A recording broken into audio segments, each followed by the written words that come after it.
తన జీవితాన్ని భార్య సావిత్రిబాయి పూలే సహకారంతో పోరాటం, ప్రతిఘటన, సంస్కరణకు అంకితం చేసి అందరికీ ఆదర్శంగా నిలిచిన ఆదర్శమూర్తి మహాత్మా జ్యోతిరావు పూలే అని ఏలూరు ఎమ్మెల్యే బడేటి చంటి కొనియాడారు.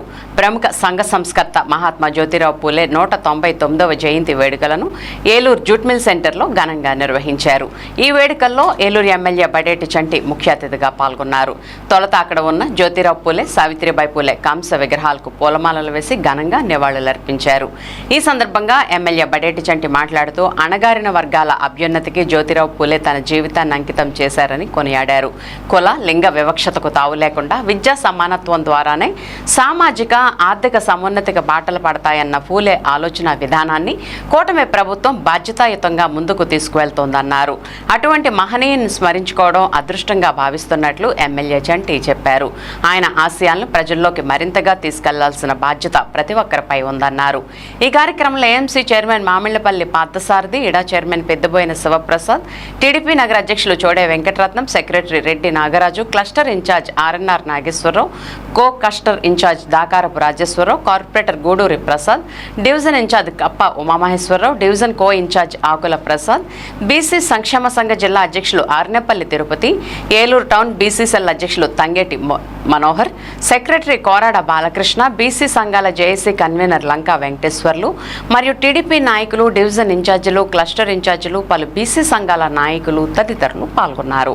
ఈరోజు స్వర్గీయ శ్రీ జ్యోతిరావు పూలే 199వ జయంతి సందర్భంగా మరి ఈ రోజున వార్ బ్రిడ్జి సెంటర్లో ఏలూరు నియోజకవర్గంలో ఆయనకి జయంతి నివాళులు అర్పించడం జరిగింది. అన్ని బీసీ సంఘాల వారు కూడా ఈ కార్యక్రమంలో పాల్గొనడం జరిగింది. ఉన్నత భావాలున్న వ్యక్తి ఎవరంటే జ్యోతిరావు పూలే గారు.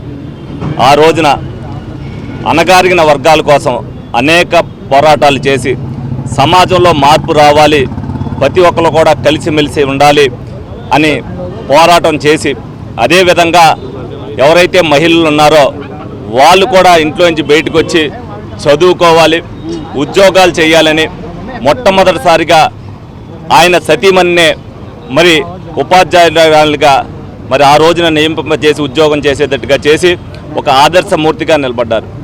అటువంటి ఉన్నత ఆశయాల్ని ప్రజల్లోకి తీసుకెళ్ళినప్పుడు కొంత మార్పు వచ్చినా సరే అది సమాజ మార్పుకు ఎంతో ఉపయోగపడుతుందని సందర్భంగా తెలియజేస్తూ మరొక్కసారి మరి పూలే గారికి నివాళులు అర్పించుతూ విరమించడం జరుగుతుంది. జ్యోతిరావుబాయి పూలే జయంతి సందర్భంగా ఈరోజు ఇక్కడ కూడినటువంటి ప్రతి ఒక్క బీసీ నాయకులకు అలాగే సామాజికవాదులకు అందరికీ కూడా నా అభినందనలు తెలియజేస్తున్నాను. ప్రతి ఒక్కరూ కూడా పూలే యొక్క బాటలో నడుచుకున్నట్లయితే సమాజం ముందుకు వెళ్ళడానికి, మార్పు రావడానికి కూడా చాలా అవకాశాలు ఉంటాయి. మరి ఇలాంటి మహోన్నతమైన వ్యక్తి కార్యక్రమాన్ని ఈరోజు మనం చేసుకోవడం మనందరికీ కూడా అభినందనీయం. కాబట్టి జ్యోతిరావు పూలే బాటలో అందరూ నడవాలని తెలియజేస్తూ సెలవు తీసుకుంటాం. ఈ రాష్ట్రంలో 2.5 కోట్ల మంది బీసీలు ఉన్నారు. భారతదేశంలో 70 కోట్ల మంది బీసీలు ఉన్నారు. కనుక ఈ క్రమంలో ఒక అధ్యయనం జరగాల్సిన అవసరం ఉంది. ఇది ద్విశత జయంతి ఉత్సవం జరుగుతున్నటువంటి మొదటి రోజు. ఆయన 200 పుట్టినరోజు మొదలైంది ఈ రోజు నుంచి. ఈ క్రమంలో ముందు అనేకమైనటువంటి కార్యక్రమాలు జరుగుతాయని తెలియజేస్తూ ఈ వేదికను అవకాశం ఇచ్చేటువంటి బాధ్యులకి, ముఖ్యంగా శాసనసభ్యులు ఎమ్మెల్యే గారికి నమస్కారాలు తెలియజేస్తూ మహాత్మా జ్యోతిరావు పూలే గారి జయంతి సందర్భంగా స్థానిక సామాజిక వర్గ కార్యకర్తలు, నాయకులందరూ కూడా జ్యోతిరావు పూలే గారికి ఘన నివాళులు అర్పించుకోవడం, అలాగే మన ఏలూరు ఎమ్మెల్యే బడేటి రాధాకృష్ణ చంటి గారు కూడా విచ్చేసి జ్యోతిరావు పూలే గారికి ఘన నివాళులు అర్పించుకోవడం అనేది మేము స్వాగతిస్తున్నాం, ఆనందిస్తున్నాం కూడా. బీసీల యొక్క ఐక్యతకి, బీసీల యొక్క ఎదుగుదలకి తోడ్పడతామని చెప్పి ఆయన సాక్షిగా ప్రమాణం చేస్తూ సెలవు తీసుకుంటున్నాడు. చంటి గారిని, ఎమ్మెల్యే గారిని చిన్న విన్నపం చేసాం బీసీ సంఘాల తరఫున. ఆ పైన పూలే విగ్రహాలు ఎండకెండి వానకు తడిసిపోతున్నాయి, ఒక షెడ్ ఒకటి ఏర్పాటు చేయండి, చిన్న పార్కులాగా దీన్ని ఏర్పాటు చేయమని మేమందరం కూడా ఆయనకి విన్నతి పత్రం అందించాం. ఆయన కూడా వెంటనే స్పందించి తప్పనిసరిగా పరిశీలన చేసి దీన్ని న్యాయం చేసి పెడతారని చెప్పి మరి ఆయన తెలియజేయడం సంతోషకరం.